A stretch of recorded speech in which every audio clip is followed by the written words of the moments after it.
The list of those willing to travel to Moscow for May 9 is slowly taking shape. Among the guests, the Kremlin is preparing to host amid parades, tighten security and fears of drones will be the leader of a NATO country, Slovak Prime Minister Robert Fico. According to the Kremlin spokesman Dmitry Peskov, Vladimir Putin plans to hold a separate bilateral meeting with Fico during the celebrations. The Kremlin says Putin will have a busy day with several meetings planned with the foreign guests. Maybe all of them will take place in a bunker. Earlier, Peskov also announced a bilateral meeting between Putin and Alexander Lukashenko, who will, of course, attend Russia's main imperial propaganda show. At the same time, the Kremlin is already trying to build anticipation around Putin's speech at the parade. Peskov said Moscow expects a very important, as always, speech from the president. He also claimed that Putin's May 9 statement is supposedly awaited by the whole world. But in reality, most of the world does not care about Putin's statements. They are worth nothing. The only thing that would make this parade truly worth our attention is if, at the very moment, Moscow were attacked by a swarm of enemy drones. Russia has announced a May 9 parade in Moscow without military equipment. If that happens, it will be the first time in many, many years they cannot afford military equipment, and they fear drones may buzz over Red Square. This is telling.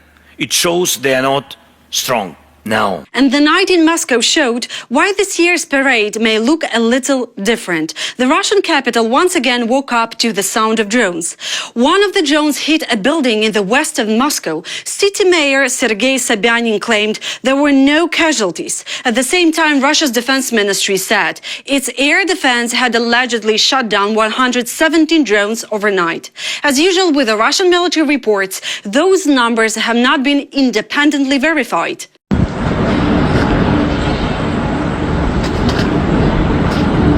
Офигеть. Офигеть. Разнесло. Здравствуйте.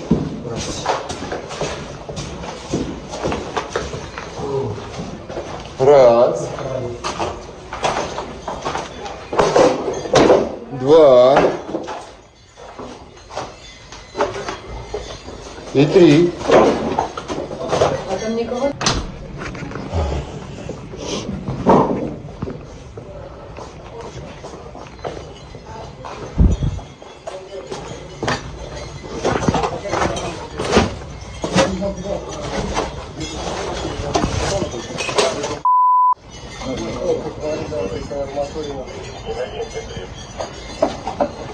И сколько квартир пострадало, парни? Сколько квартир пострадало? Одна пока. Вот это? Да. Он сюда прилетел? Kremlin spokesman Dmitry Peskov says Russia is returning to a period of a very tough confrontation with Europe. He claims European countries are mobilizing because of what Moscow calls Russophobia. He also says Europe is ready to spend large amounts of money on its military buildup, and it's taking steps that the Kremlin sees as confrontational. According to Peskov, Europe is trying to compensate for the weakening of the American security role on the continent. At the same time, Peskov says Moscow still hopes that diplomatic efforts around the war in Ukraine will eventually become more active. But according to him, the United States is now more focused on Iran, so the peace process on Ukraine has entered a pause. Europeans are mobilizing, using demonstrative Russophobia as a trigger. They are ready to spend large amounts of money on military buildup and are making various confrontational moves. All of this, of course, leads to the fact that we are returning to a period of very tough confrontation with Europe, first of all.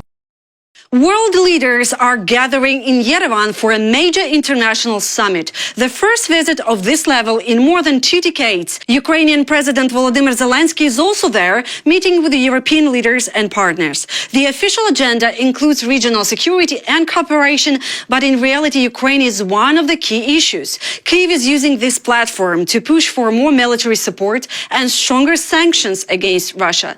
This comes as Ukraine continues to strike Russian infrastructure and calls on partners to increase pressure on Moscow. The summit in Yerevan shows one simple thing, that even when Ukraine is not formally all the center, it still shapes the conversation. Second, Russia's war against Ukraine and Europe continues just as hard as before. And this summer will be a moment when Putin decides what to do next, expand the war or move to diplomacy, and we must push him toward diplomacy. Because if we want to keep the peace and have peace in Europe, we need to support Ukraine as much as we can, and also to keep the pressure on Russia. Because Russia is aggressor, and if aggressor gets away with it, it will continue and happen again. And third one is the topic about hybrid threats. We can see drones, different hybrid threats. This is increasing. Historically, Armenia still has strong ties with Russia. It is a member of the Eurasian Economic Union. There is a Russian military base on its territory, and the country depends on Russian gas. But after Nagorno-Karabakh, Yerevan began to rethink what Russia's protection was actually worth. In 2023, Azerbaijan carried out a military operation. More than 100,000 ethnic Armenians left Karabakh, and Russia largely stood aside. Now Yerevan is hosting more than 30 European leaders, Canada and Volodymyr Zelensky, and this is no longer just a summit. It is a signal to Moscow that even in countries it considers part of its own orbit, Russia's influence no longer looks unshakable. At the same time, Europe is growing more concerned that Russia may try to test NATO in the next year or two. The fear is that Vladimir Putin could use this period as a window of opportunity. While Donald Trump is still in the White House, the United States is reducing its military presence in Europe, and the European Union has not yet built up enough of its own defense capabilities. This is reported by Politico. According to the outlet, European officials do not rule out that the Kremlin may avoid a full-scale ground attack on a NATO country, and instead choose something more limited, hybrid, or provocative. Something could happen very soon. Russia has a window of opportunity. The United States is withdrawing from Europe. Transatlantic relations are in a shambles. And the EU is not yet fully ready to take responsibility for its own security. It does not necessarily have to be an incursion where NATO is strong, like the Polish border. It could be a drone operation. It could be a Baltic Sea operation. It could be something in the Arctic, targeting small islands. A drone attack does not require troops. It does not require crossing the border. How Ukrainian sea drones work in real time. This is a footage was published by Ukrainian President Volodymyr Zelensky. The video released by the Ukrainian President's office appears to show a sea drone moving through the dark and approaching the hull of a large vessel in the Black Sea. According to Zelensky, Ukrainian forces struck 2 Russian tankers near the entrance to the port of Novorossiysk. And these were not just ordinary ships. Ukraine says they were part of Russia's so-called shadow oil fleet. The network Moscow uses to move oil, dodge sanctions, and keep funding its war. For Kyiv, this is now part of a much wider campaign against Russia's oil money. After strikes on refineries, oil depot and sea terminals, Ukraine is now going after the vessels that help Russia sell that oil. Our warriors continue to apply sanctions against Russia's shadow oil fleet. 2 such vessels were hit near the entrance to the port of Novorossiysk. These tankers were actively used to transport oil. Now they won't be. I thank Chief of the General Staff Andriy Hnatov, the counterintelligence officers of the Security Service of Ukraine, and our naval forces for this result.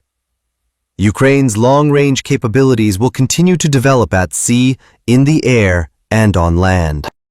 Ukraine has offered Finland a deeper defense partnership focused on drones. President Zelensky said Kyiv is ready to share drone technologies and battlefield experience gained during the war against Russia. I propose to the Prime Minister that we strengthen our bilateral partnership by signing a drone deal agreement. Ukraine is ready to share its expertise and strengthen those who have been strengthening us since the very beginning of the full-scale invasion. Russia lost more territory in April than it managed to capture. According to the Institute for the Study of War, this happened for the first time since August 2024. Analysts estimate Russia's net loss of controlled territory at 116 square kilometers. Importantly, Institute for the Study of War does not count as Russian-controlled those areas where Russian troops may have only infiltrated in small groups. The pace of Russia's offensive has been declining since November 2025, and there are several reasons for that. Ukrainian ground counterattacks, Ukrainian mid-range strikes against Russian military targets, the blocking of Russian forces' use of Starlink terminals in Ukraine, and the Kremlin's restrictions on Telegram, which have worsened problems with communication and coordination inside the Russian army. Researchers also write about Russia's infiltration tactics. Moscow often uses these tactics to create the impression that its army is constantly advancing. The Kremlin uses Russian infiltration tactics in part to exaggerate Russian control of terrain. ISW has observed evidence to assess that Russian forces seized or infiltrated into a net of 28.28 square kilometers in April 2026, and a total of 1,716.42 square kilometers from November 2025 to April 2026. Russian forces seized only 1,443.35 square kilometers in the same time period, however. Russian forces have been using infiltration tactics in part to create the perception of continuous Russian advances across the front and to support Kremlin cognitive warfare efforts to exaggerate Russian successes. Russian forces, however, do not control these infiltration areas, which are often co-located among Ukrainian positions in contested gray zones. Russia has failed to capture Ukraine, and that alone is already a major result. That's how former German Chancellor Olaf Scholz assessed the war. According to him, Moscow entered this war as a country that sees itself as a superpower with nuclear weapons, massive military spending, and a willingness to pour enormous resources into war. But after more than 4 years of a full-scale invasion, Russia has not achieved its main goal, conquering Ukraine. Scholz stressed that Putin must not win this war, and he says that has been the West's core position from the very beginning, not to allow Russia to break Ukraine by force. The former chancellor also said that Ukraine is already on its path to the European Union. There are still issues to be resolved, but in the end, he's convinced Ukraine will become part of the EU. But this is also something that is a big success. And Ukraine is now on the path to the European Union, which they will reach not too fast because there are things to have been realized in the country, but in the end it will be that they join the Union. And this could not have been expected right from the beginning, so this is a really good consequence of all the things we did. But the main thing is that we can now say loudly that what the President of the United States, Biden then, and me myself, said at that time is reached. And this was not really sure. Putin must not win the war. And it is huge. Russia is a superpower. They really are. Not just because of their nuclear bombs, but also because they are willing to spend that much of money for war and for their military strength. Just to give this idea, I had a talk with the now President of the European Council, Antonio Costa, who was formerly the Prime Minister of Portugal.